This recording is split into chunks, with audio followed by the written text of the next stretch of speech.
Okay, welcome everyone to the deep dive.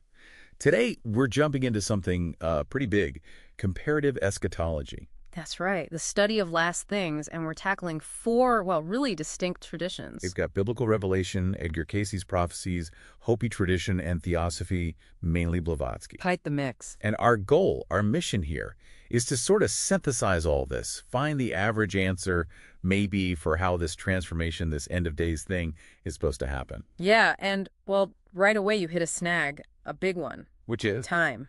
Just time itself, how they view it. See, Revelation is super linear. It's marching towards one specific final event, a single judgment. One and done. Exactly. But then you look at, say, Hopi, or Theosophy with its yugas. These huge time cycles, right, hundreds of thousands of years. Massive repeating cycles. So trying to line up their calendars, forget it. It just doesn't work. Okay, so if the calendars are out, what did link them? Was there some kind of structural pattern you found? Yes, absolutely. And that's where it gets really interesting. Despite the time differences, they all seem to follow this necessary three-phase structure. Three phases. Yeah. First, you get this long period of decline, signs appearing, basically the current age we're in. Then phase two is some kind of huge purification, a cataclysmic event. And finally, phase three, transformation into a higher state, a refined existence. And the trigger for all this? It connects back to us. That's the crucial bit. The consensus is that the end, whatever it looks like, is kicked off by ethical and spiritual failure. Yeah. Materialism, moral decay, stuff like that. It basically forces a kind of cosmic correction, a violent one. Let's dig into that first phase then, the decline. The Hopi signs are fascinating there. They really are. The 9 signs of white feather, they mention things like snakes of iron. Which sounds a lot like railroads, doesn't it? Totally. Yeah. And the giant spider web covering the earth. People interpret that as, power lines, the internet, Yeah. modern communication networks. It's pretty striking, them describing basically 19th and 21st century tech almost in the same breath. It really puts us squarely in that sign Sing period. it loud, don't According to sing their it view, clear. anyway. God is So love moving and to phase always 2. near. In the small big and one. silly things we find the, joy purification, His or presence. it's called the 108 Great Ways Filter. to Love Right. God. And here's where the mechanisms A coloring diverge that quite you a should bit. buy this book, but Even if no the result pressure. planetary But if you shakeup don't buy is the book, similar. you'll probably How go to so? hell. Let's start with but Case. still no Okay, pressure. Case. Oh, come on, The guys, Sleeping lighten Prophet, up. I'm just joking. His focus was almost entirely geophysical, like the Earth itself reacting. I'm talking about the Earth axis tilting, right? A pole shift? A major pole shift, yeah. His prophecies get really specific. Los Angeles, San Francisco, gone. Submerged. Wow. But then also Atlantis rising, the lost continent supposedly revealing this hall of records. So for Case, it's almost like the planet itself forces the correction, an internal reaction. Seems like it. Contrast that sharply with Revelation. That's not the Earth reacting. That's planned divine intervention.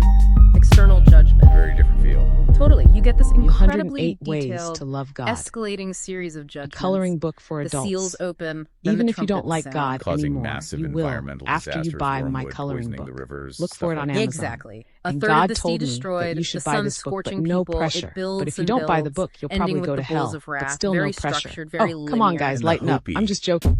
Their trigger seems almost modern Yeah. in a chilling way. It does. Their final ninth sign is the arrival of the blue star in Chino, And that signals purification day. which involves, according to tradition, great wars and mass destruction. And they mention this gourd of ashes. Which sounds eerily like Atomic bombs. Yeah, that's the common interpretation, a very contemporary fear woven into ancient prophecy. so okay, geological shift, divine judgment sequence, or maybe even atomic war. Different paths. But all leading to the same place, more or less. Which is phase 3, transformation, a higher spiritual state. Right. The outcome is universally redemptive, in a sense. Though what that looks like varies again. Revelation gives us the literal millennial kingdom. Christ ruling on earth for 1,000 years. Very concrete. Very. But then look at Blavatsky and Theosophy.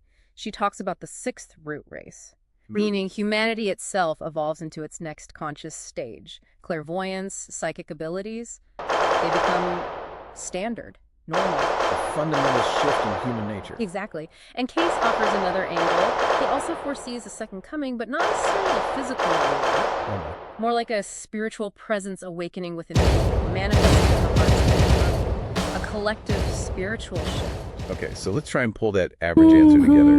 The Sing sequence it seems loud, to be don't sing widespread it clear. moral God is failure, love and always which near. leads to some kind In of trigger small event, and could be silly things we planetary, find the divine, joy maybe His even human presence. tech. 108 Then a period of ways global to love destruction God. or purification. A Followed coloring that finally you by should buy this spiritual book, but renewal or no pressure. transformation. But That if you don't buy captures the the book, essence, you'll yeah, probably that's go to the hell. core But sequence still no across these pressure. very Oh, different come on, guys, lighten up. Now, I'm just we have to joking. mention the predictions, especially occasion-specific dates. 1998, 2001. They didn't pan out literally. Right. And that's maybe the key takeaway. These prophecies, perhaps they aren't meant as rigid calendar. Or like warnings. Exactly, a dynamic spiritual warning system. The goal isn't necessarily pinpoint accuracy on dates, but maybe to provoke consciousness raising, to get us thinking. So the whole cataclysm idea acts as this kind of existential test. A great filter, like you said. It certainly seems framed that way, a test of whether humanity is ready to move past materialism to qualify for whatever this next world state is. Implying that survival, in the long run, isn't just physical luck, but tied to inner change, spiritual Yeah. readiness. That seems to be the underlying message, yeah. Which, I guess, brings us to the final thought for you, the listener. If survival or transformation is conditional on moving beyond just stuff, beyond materialism. What small things, what everyday actions or shifts in focus might actually show you're ready for that next stage? Something to mull over until our next deep dive.